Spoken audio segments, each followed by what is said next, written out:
Pertama-tama, terimalah salam dalam Dhamma, Namo Buddhaya. Perkenalkan, nama saya Nanitan, NPM 2142087 dari kelas 1B UMK Universitas Internasional Batam. Hari ini saya akan menjelaskan mengenai kisah hidup Sang Buddha Gotama dan kepada kakak saya dan mendengarkan tanggapannya mengenai Buddha setelah mendengarkan tentang kisah hidup Buddha tersebut. Nah, pertama, kelahiran Pangeran Siddhartha. Ratu Mahamaya bermimpi didatangi oleh seekor gajah putih dengan setangkai bunga teratai di belalainya. Gajah putih tersebut mengelilingi tubuh Ratu Mahamaya sebanyak 3 kali sebelum akhirnya masuk ke dalam perut Ratu Mahamaya. Keesokan paginya, Ratu Mahamaya pun menceritakan mimpinya kepada Raja Suddhodana, yaitu suaminya, dan kemudian ditemukan bahwa Ratu Mahamaya sedang mengandung. Nah, bayi yang dikandung ini adalah Pangeran Siddhartha. Pangeran Siddhartha lahir di Taman Lumbini pada tahun 623 sebelum Masehi di bawah pohon salah pada saat Purnama Sidhi di bulan Waisak. Pangeran Siddhartha lahir dalam keadaan bersih tanpa noda dan dapat langsung berdiri tegak dan melangkah sebanyak 7 langkah ke arah utara, dan tempat yang dipijakinya ditumbuhi bunga teratai. Pada saat itu, Pangeran Siddhartha berkata bahwa ini adalah kelahirannya yang terakhir dan tidak akan ada kelahiran lagi setelah ini. Pada hari yang sama juga lahir putri Yasodhara, Ananda, Kantaka, Chana, Kaludai, seekor gajah istana, pohon bodhi, dan Nidi Kumti. Selanjutnya, pada saat Pangeran Siddhartha berumur 5 hari, Raja Suddhodana mengundang 108 Brahmana ke istana untuk memberi nama pada Pangeran Siddhartha, di mana dipilih nama Siddhartha yang berarti tercapailah cita-citanya. Pada saat ini, 7 Brahmana meramalkan bahwa Pangeran Siddhartha akan menjadi Raja Dunia atau seorang Buddha, dan 1 Brahmana, yaitu Kondana, memastikan bahwa Pangeran Siddhartha akan menjadi Buddha. Pada saat Pangeran Siddhartha berumur 7 hari, Ratu Mahamaya meninggal dunia dan terlahir kembali di surga Tusita. Setelah itu, adik dari Ratu Mahamaya, yaitu Mahapajapati Gotami, menggantikan posisi Ratu Mahamaya sebagai ratu sekaligus ibu bagi Pangeran Siddhartha. Nah, pada umur 16 tahun, Pangeran Siddhartha menikahi putri Yasodhara setelah memenangkan berbagai sayembara. Dan setelah 13 tahun menikah, pada umur 29 tahun, akhirnya Putri Yasodhara melahirkan seorang bayi yang diberi nama Rahula oleh Pangeran Siddhartha, yang berarti belenggu.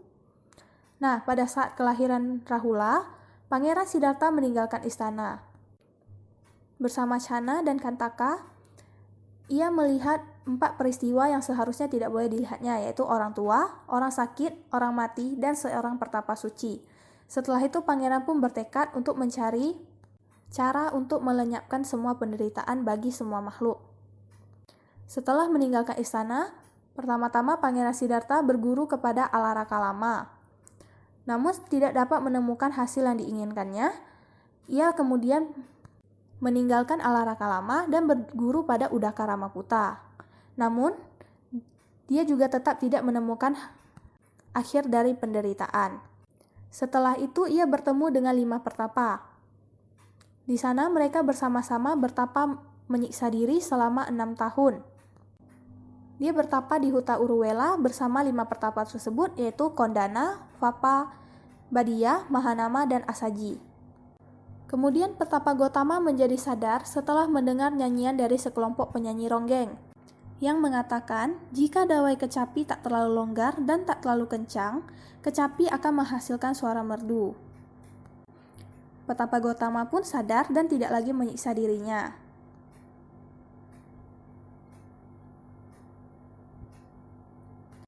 Pada usia 35 tahun, pada tahun 588 sebelum Masehi, Pertapa Gotama mencapai penerangan sempurna di bawah pohon Bodhi.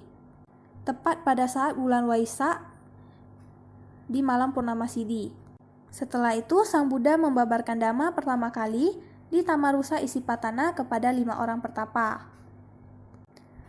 atau yang disebut sebagai Dhammacakka Pawatana Sutta, yang berisi tentang 4 kebenaran mulia dan juga mengenai jalan mulia berunsur 8. Sang Buddha berkelana menyebarkan Dhamma selama 45 tahun lamanya kepada umat manusia dengan penuh cinta kasih dan kasih sayang. Hingga akhirnya mencapai usia 80 tahun.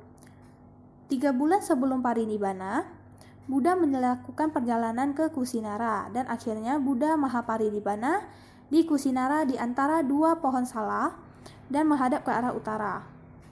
Buddha parinibbana pada tahun 543 sebelum Masehi. Saya rasa inilah kisah hidup Sang Buddha yang dapat saya sampaikan. Selanjutnya mari kita dengar tanggapan kakak saya setelah mendengarkan kisah tersebut. Setelah mendengarkan kisah hidup Sang Buddha tersebut, saya rasa Pangeran Siddhartha merupakan sosok yang sangat disiplin dan pantang menyerah. Selain itu, beliau juga mempunyai cinta kasih yang besar bagi setiap makhluk. Saya rasa demikianlah untuk video kali ini. Terima kasih sudah menonton video saya dan saya minta maaf jika ada kesalahan dalam kata-kata saya. Thank you.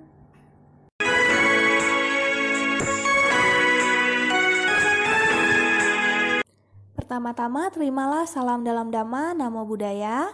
Perkenalkan nama saya Nani.